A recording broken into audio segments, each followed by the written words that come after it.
కొంచెం ఖర్చుతో కూడింది. ట్రైన్ కన్నా ముందు పరిగెత్తు అంటే ఇప్పుడున్న టెక్నిక్ కదండి, అప్పుడు లేవు కాబట్టి నేను తీయలేను. ఆ ఒక్క సీన్ వదిలేసాం.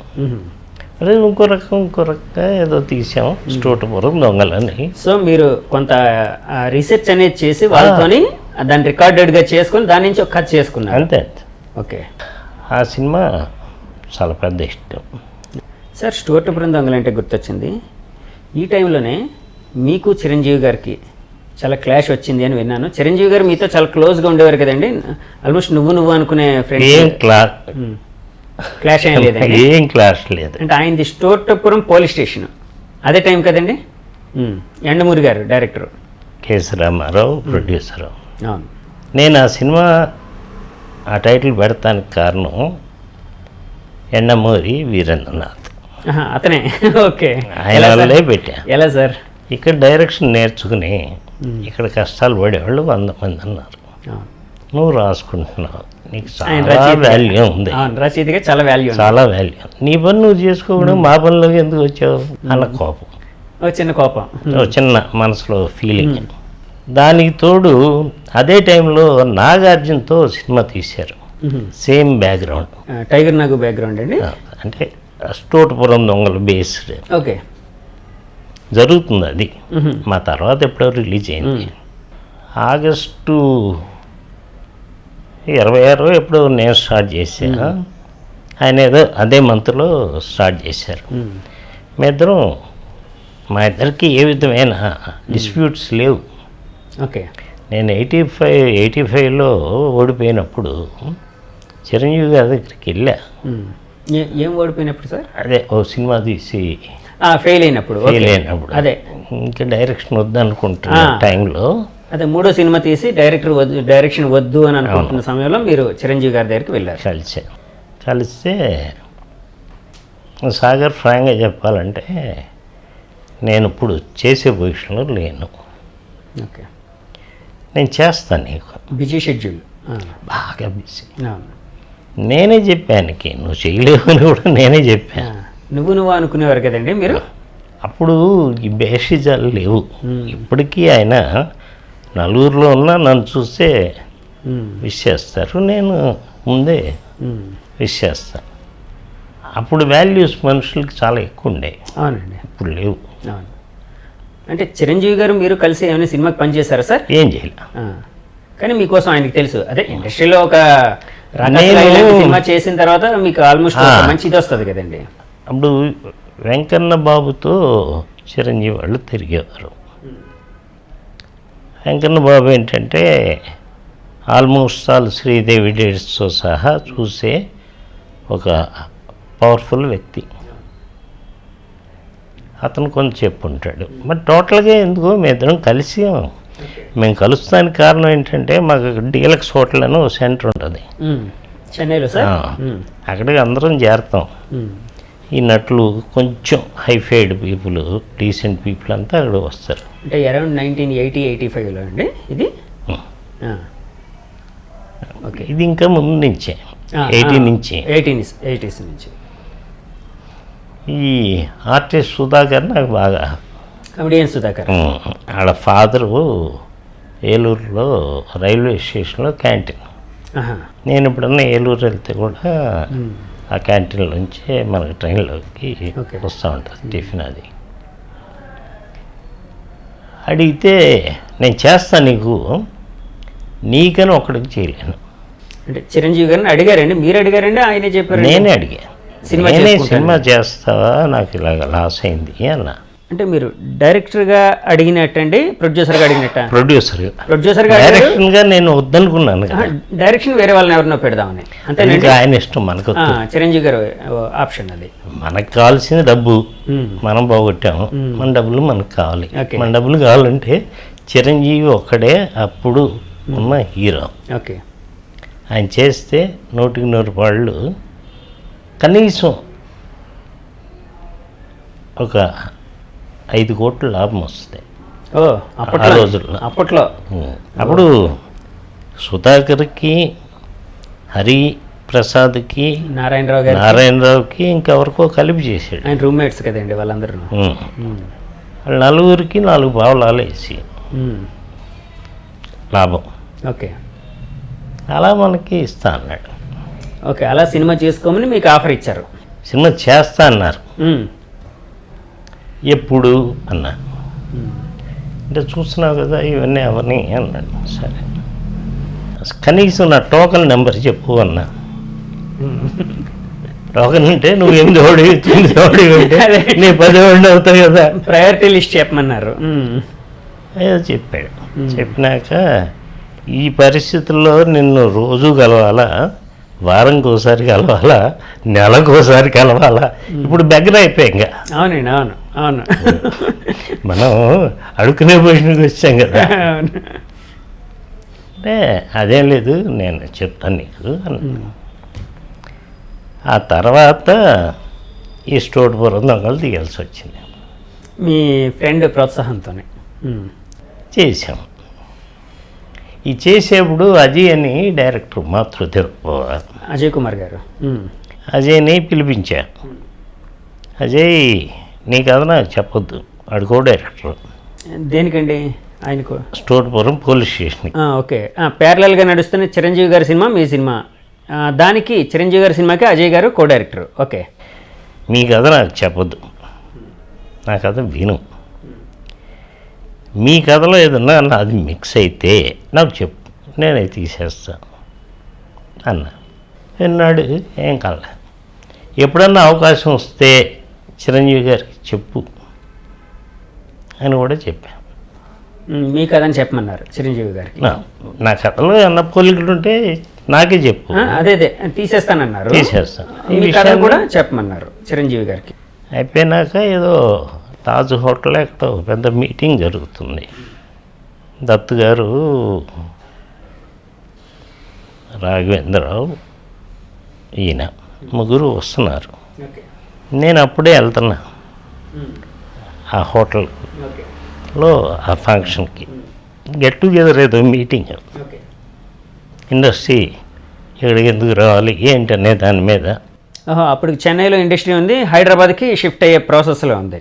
ఓకే, ఎదురైతే ఏంటి సాగర్ నల్లబడ్డా అన్నాడు. నాకు ఎండ పడదండి. ఎవరండి? చిరంజీవి గారు అడిగారా? అయినాక నీ కథ విన్నానే బాగుంది, చిరంజీవి చెప్పిన మాట. కాదు చెన్నై హీరో కాబట్టి ఆ లెవెల్కి ఉంటుంది, బట్ ఇది హిట్ పిక్చరు అన్నారు.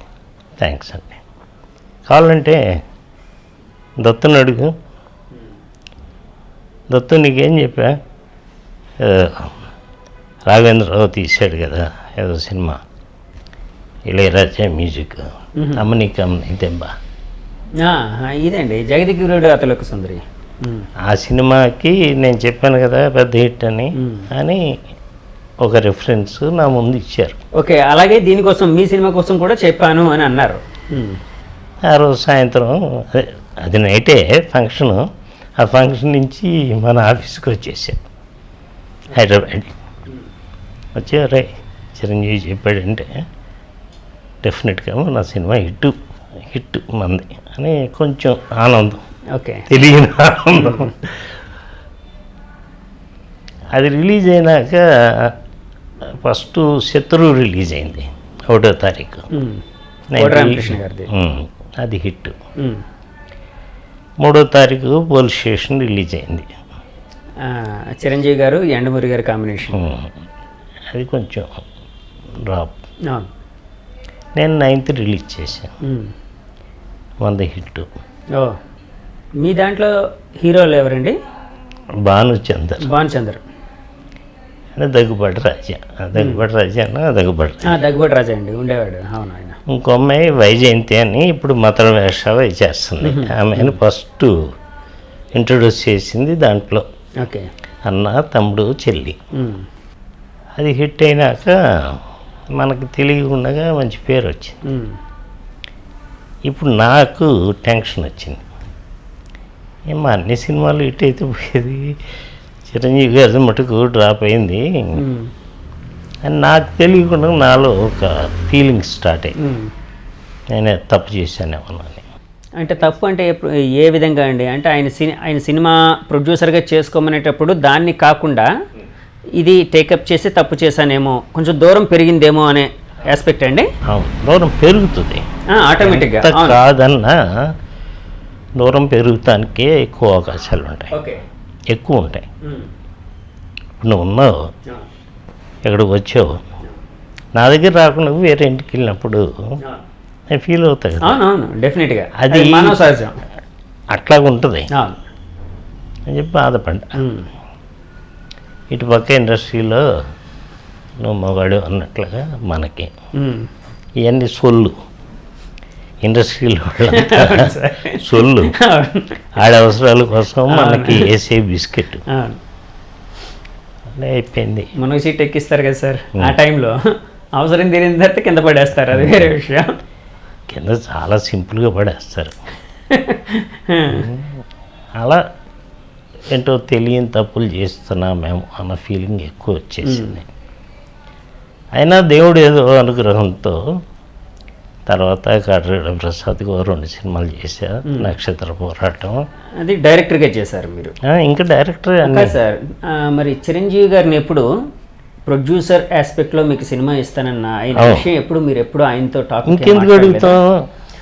డైరెక్టర్గా బిజీగా ఉన్నారు కదా ఆయన. కాదు, ఇంక అడిగితే కూడా ఆయన మనకు అవకాశం ఇస్తారని అలా అనుకుంటాం. ఓకే, దూరం పెరిగింది అనే దాని మీద అనే ఫీలింగ్లో మనమే ఉన్నాం. కాదు సార్, మీరున్నారు అంటే దాన్ని అక్కడికి వెళ్ళి క్లియర్ చేసుకోవచ్చు కదా, అట్లాంటిది ఏమి. అందుకే నేను అజయ్ కుమార్తో కథ చెప్పా కదా. అవును, అవన్నీ ఆయనకి చిరంజీవి గారికి తెలిసే ఉంటాయి కదా. అంతే. ఇప్పుడు ఇంకా దానికి పోయిన మనం ఇంకా దిగలేము. ఓకే ఓకే, మనం 100% విజయ్ కుమార్ అనే వ్యక్తికి కథ చెప్తాం, అది అజయ్ కుమార్కి చెప్తాం. అజయ్కి ఎందుకు చెప్పామంటే సత్యమూర్తి దగ్గరికి వస్తూ ఉంటాడు అజయ్ కూడా. సో మేమంతా కంపల్సరీగా అక్కడ ఉంటాం.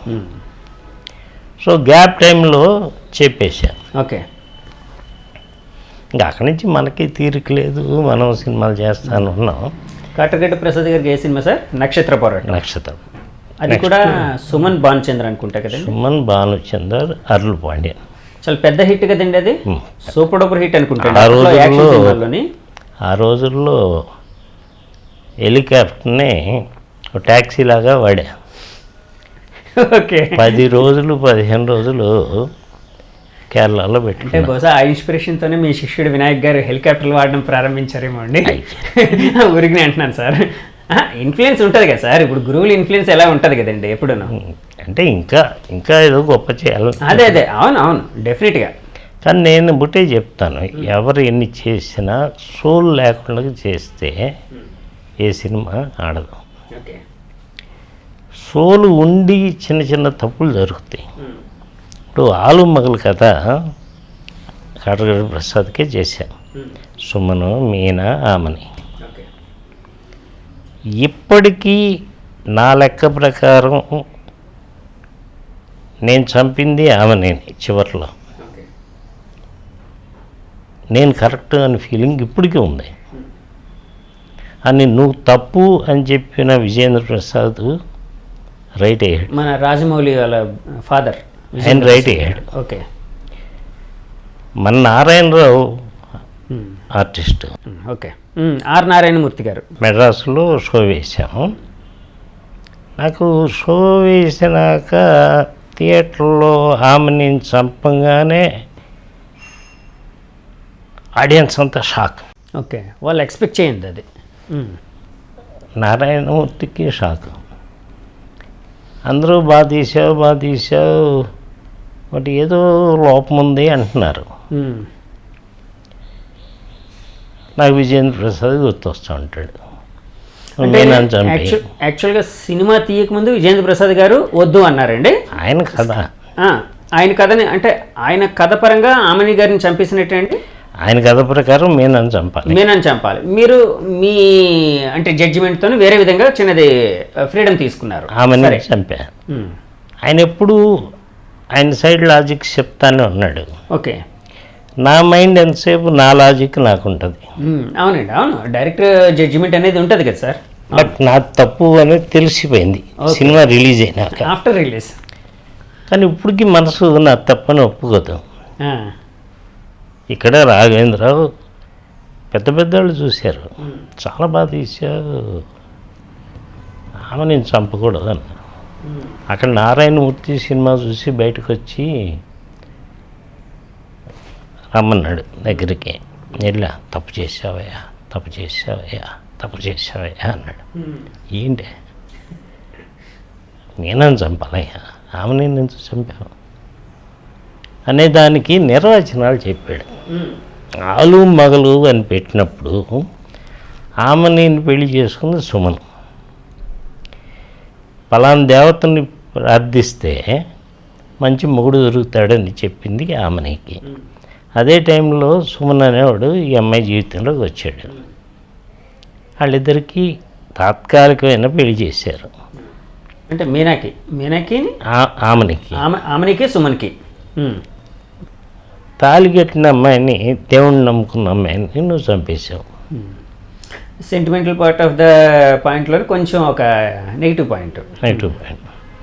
నా లెక్క ఏంటంటే, మీనా ఎవరికో బాకీ ఉంటే వాళ్ళ పేరెంట్స్, ఆడు నరసింగ్ యాదవ్ గాడు, వాడు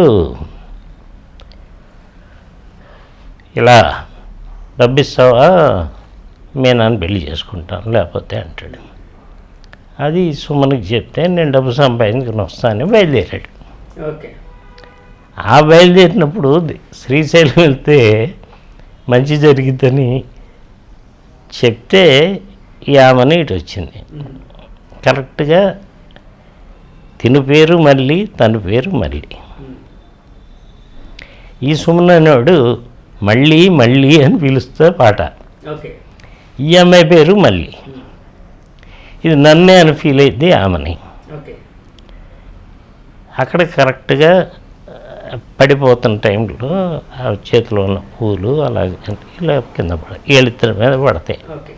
ఇలాంటి సెంటిమెంట్స్ అన్నీ పెట్టి నువ్వు ఆమెని చంపేస్తాను తప్పు అన్నారు. రాఘవేంద్ర గారు కూడా అన్నారు, అందరూ అన్నారు. మా గోపీనాథ్ రెడ్డి ఫ్యామిలీ అయితే డీజీపీ గారు, అవునండి, ఎక్స్-డీజీపీ, ఆయన మిస్సెస్ వాళ్ళు చాలా బాధపడ్డారు.